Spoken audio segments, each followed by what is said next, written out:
the apotheosis is upon us.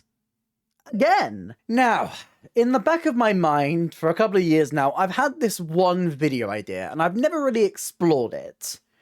Because it means I'd have to go back and watch quite a few musicals that I haven't watched yet, and I'm lazy. But I wanted to speak a little bit about Starkid. Back in 2018, Starkid released what I believe is their best show. The Guy Who Didn't Like Musicals.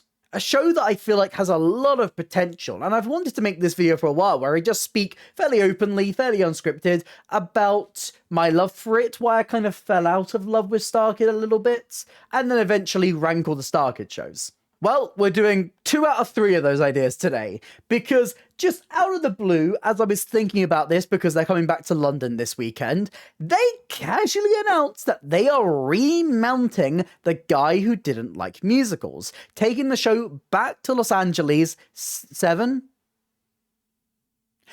years after they last performed it in 2018. Quick maths. So today I'm going to speak about my love for The Guy Who Didn't Like Musicals. I'm going to speak about why I think it's the best Starkid show, fairly casually, and I'm also going to speak about the potential of this show.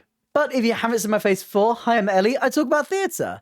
I am the most chaotic theatre person on the internet. I do reviews, I do discussions, I do game shows and versus brackets, and if any of that sounds interesting to you, please consider hitting like and subscribe. It really helps me out, helps the channel. But let's dive in to The Guy Who Didn't Like Musicals. Remember your watch. I think The Guy Who Didn't Like Musicals came at a perfect time for me. It hit like at the peak of the era where I was really into Starkid. For obvious reasons, there's a lot of those shows that I've kind of fallen out of love with. Look at me visibly, and guess which ones I can't really enjoy anymore. But back in 2018, I could love those shows.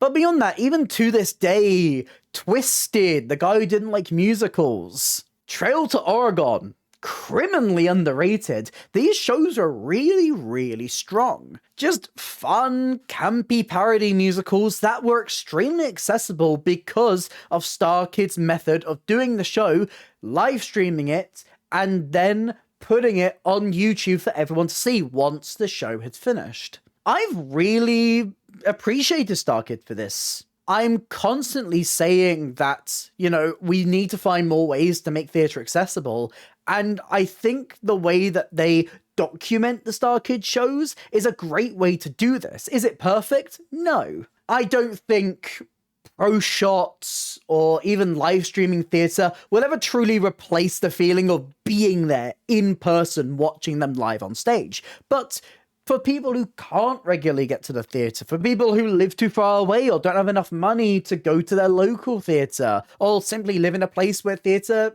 doesn't really come round to them, Starkid's work kind of becomes the most accessible, beyond literally just bootlegging things. After the show is done, after they've made their money back from it, after they've done Kickstarter campaigns, they make it accessible for everyone, put it up for free on YouTube. And A Guy Who Didn't Like Musicals was at that point where I was really into them. As a big fan of these other shows, I watched this one with real interest. It felt like a real turning point to them.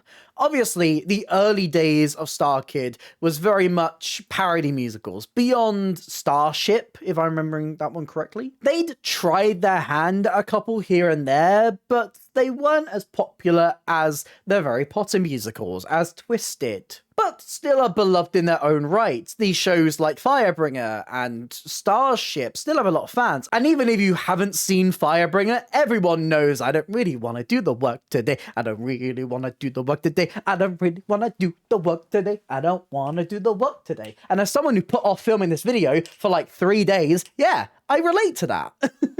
But there's something about The Guy Who Didn't Like Musicals that just clicked and really defined the direction that Starkid would go for the next couple of years, because they got really focused, like solely for a bit there, on Hatchetfield. But before I get into that and speak about my falling out of love with Starkid, let's speak about why I love The Guy Who Didn't Like Musicals. I think fundamentally, just from like an outside perspective, looking at this beyond the actual quality of the thing itself, the concept for the guy who didn't like musicals is hilarious, just on its own right. An alien invasion story, but done with musical theatre, is so clever, so kitschy, so camp, so perfectly in line with the type of comedy that Starkid does, that it kind of felt like this moment where the stars completely aligned. And while some of the quality of the show feels like it matches, sure, it has some songs here and there which I don't think stand up as amazingly well. I think Not Your Seed isn't amazing, and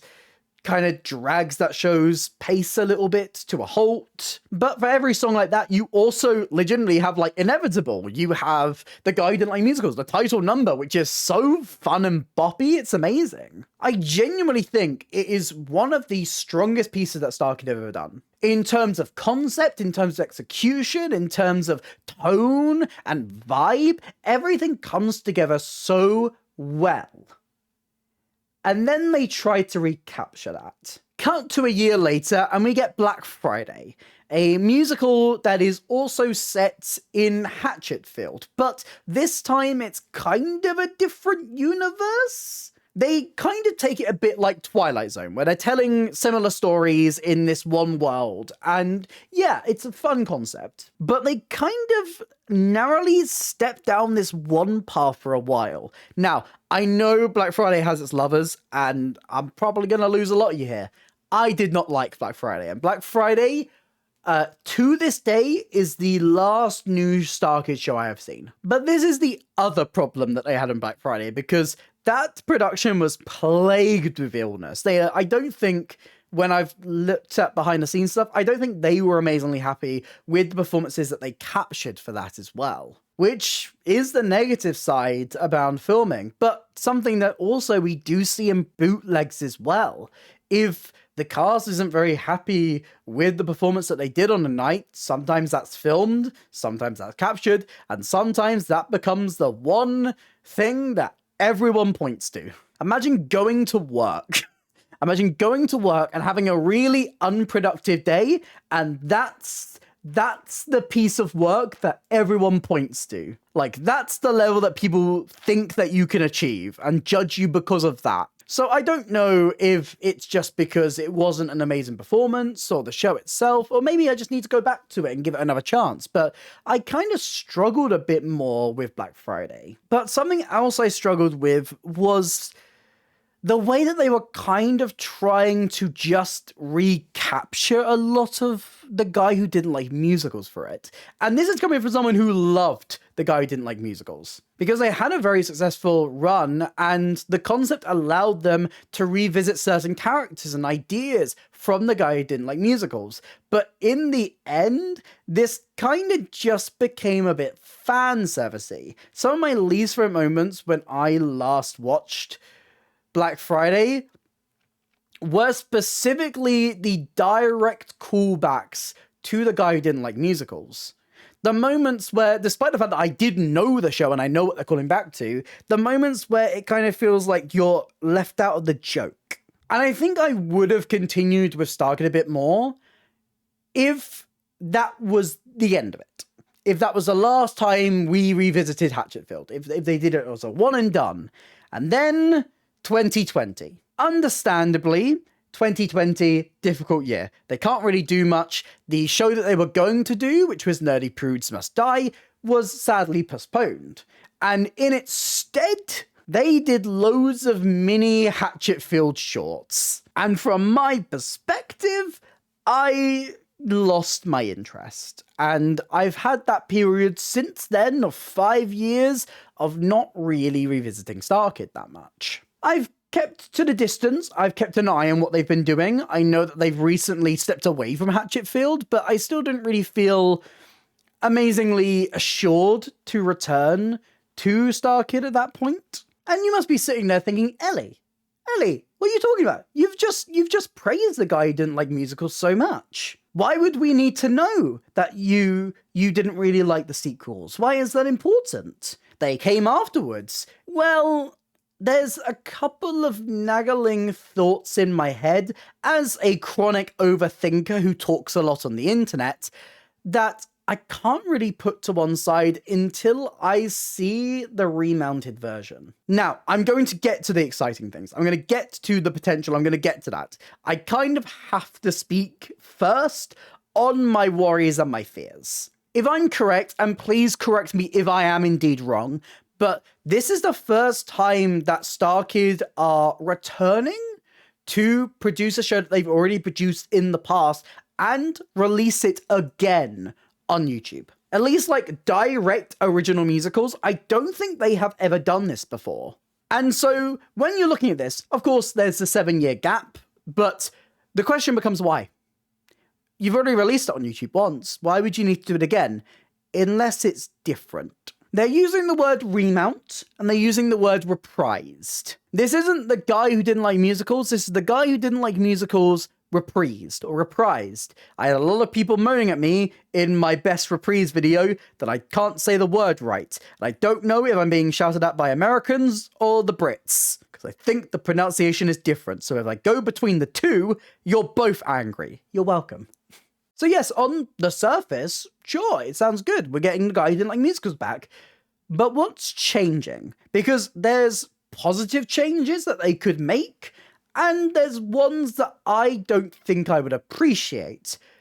And I think you can see where I might be getting at here. Because what did I say was my biggest problem with Black Friday? It was the out-of-place callbacks. And I think I'm a little bit worried now, especially as someone who didn't really like Black Friday and has become very disconnected to the Hatchetfield series, that I'm going to go back into this version of a musical that I really love and see all of these references and all these moments that I won't really understand. Is it a kind of selfish viewpoint to take?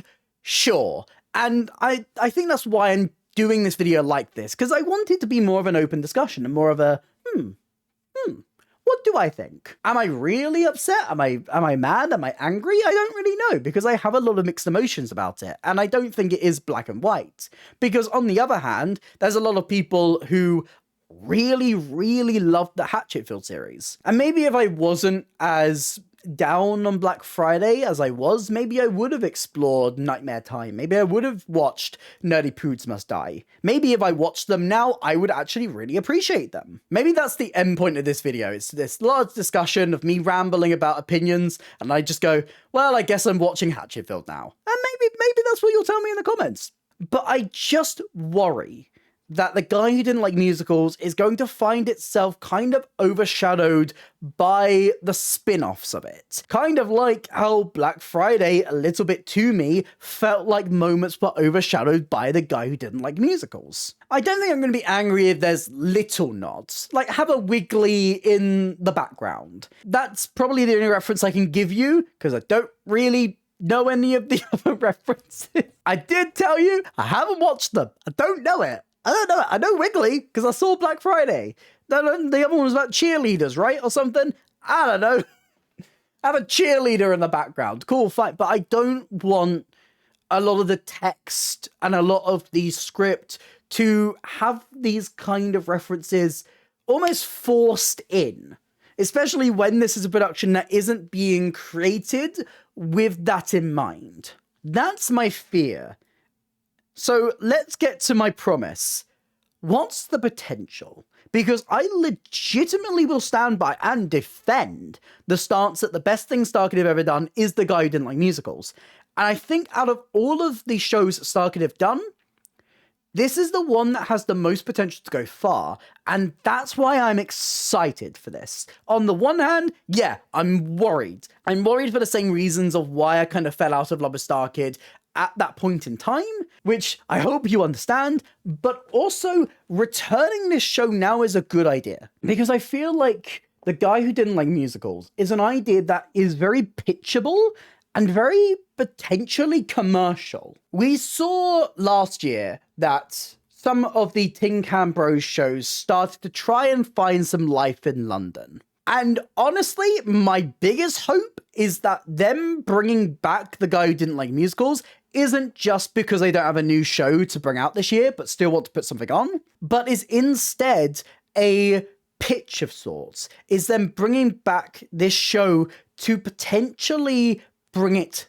further. My biggest dream is that this is the start of a potential push. Because the same reasons that I don't love Black Friday and the other Hatchetfield series and the idea of Hatchetfield series is the same as why I love The Guy Who Didn't Like Musicals. It feels standalone. It feels very perfect for that. And it feels like it has potential to go and be done outside of Starkid. Or maybe with Starkid, but outside of LA. I'm talking global domination.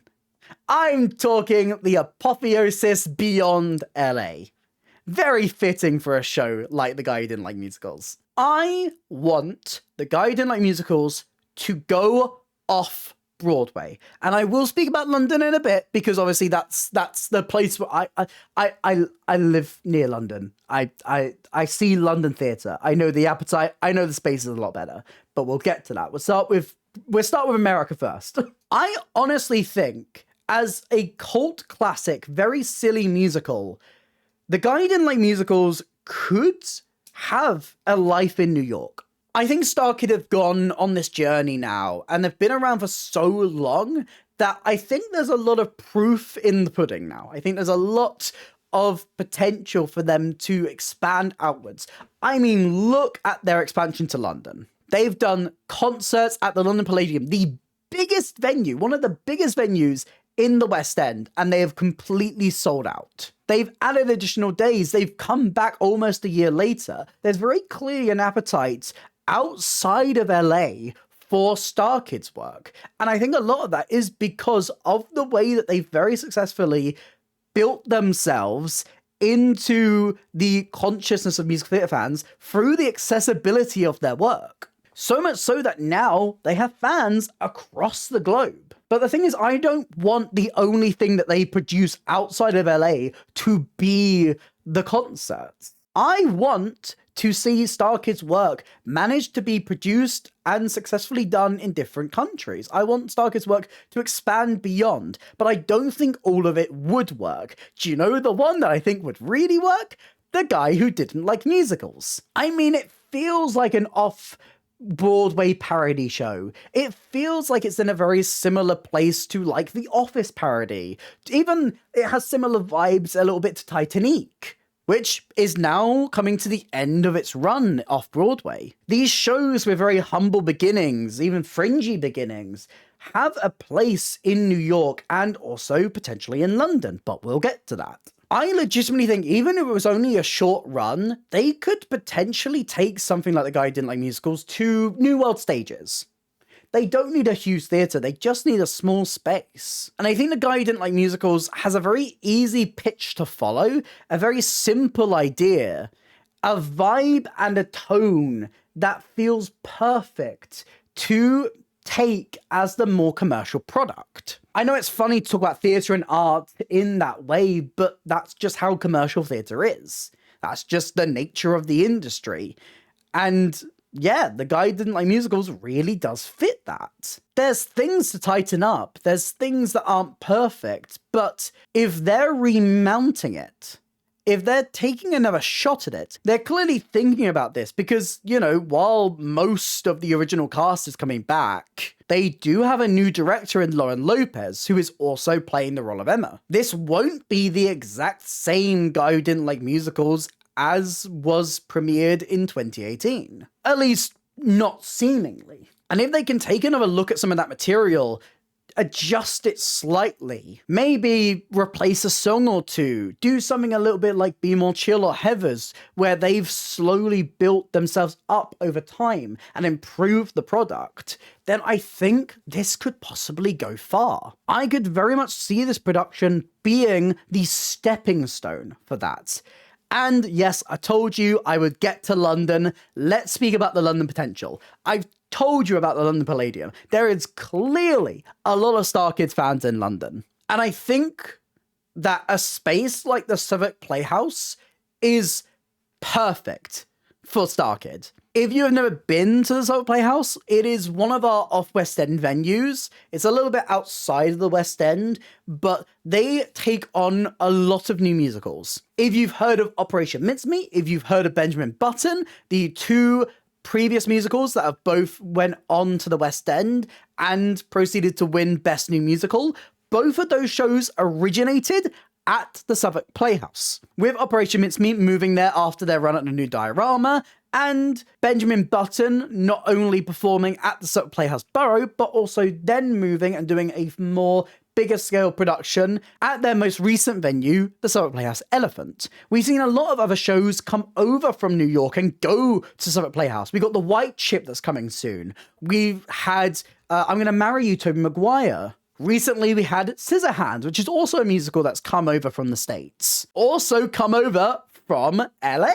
So there's a clear precedent already for a venue like Southwark Playhouse to take on these works, to be the home for smaller scale productions from New York, from Los Angeles, from across America, to bring this work to London. And space-wise, it's very similar to the theatres and sizing-wise, it's very similar to the spaces that they're using in Los Angeles. It's very similar size to, like, The Matrix. It's a very malleable venue that they can play around with the space and fit the show to it. And I think a run at a venue like that could be very successful for them. But obviously, that takes money. That takes producers. That takes a lot of things that maybe Starkid don't potentially have the budget for. I mean, right now, this revival of The Guy Who Didn't Like Musicals is being fundraised. They have a Kickstarter that's launching on Monday, and if you do want to see more of this production, I would highly recommend pledging a little bit of money to it. So maybe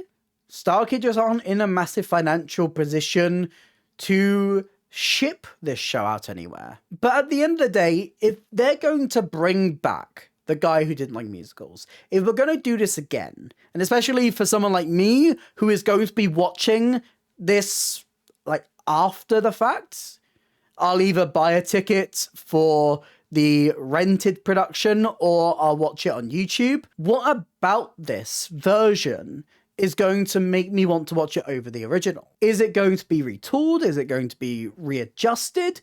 Or is it potentially a pitch for something more? I legitimately do hope it's that, because I feel like there is such an appetite for a full-scale Starkid production outside of LA. If the promise of them doing a couple of numbers that you may enjoy at the Palladium is enough to sell it out, that I'm sure at a smaller venue, they could sell a show like The Guy Who Didn't Like Musicals, one of their most popular shows. A show that could go beyond just the audience who already love Starkid by selling the concept and the idea of it. Or even, while I would love for the Starkids to come over and do it over here, could be seen in an original production over here. We have so many amazing, talented performers who would be perfect for the style of Starkid. I mean, look at British comedy like Operation Mincemeat, or anything else that's been at Southwark Playhouse, or even stuff like Play That Goes Wrong. When the Tingham brothers came over to do their concert, they borrowed a lot of cast members from a show like Operation Mincemeat. The comedy, while different, has a nice overlap where these guys could potentially return to a venue like Southwark Playhouse to do this musical in a new production. Because at the end of the day, I think that's what I want out of this. I want this to be a stepping stone, not a return to the past just because. It may be a bit of a fantasy, it may be impossible to do, but I feel like even beyond this one production, even if it goes nowhere, I do think there is a huge future for Starkid's work in the UK. Looking at previous productions, looking at this, I think there's potential across the world for Starkid. You could say it's inevitable. But what do you think? Are you excited for this remounted production of The Guy Who Didn't Like Musicals? Are there any other Starkid shows that they've done in the past that you think they could return to?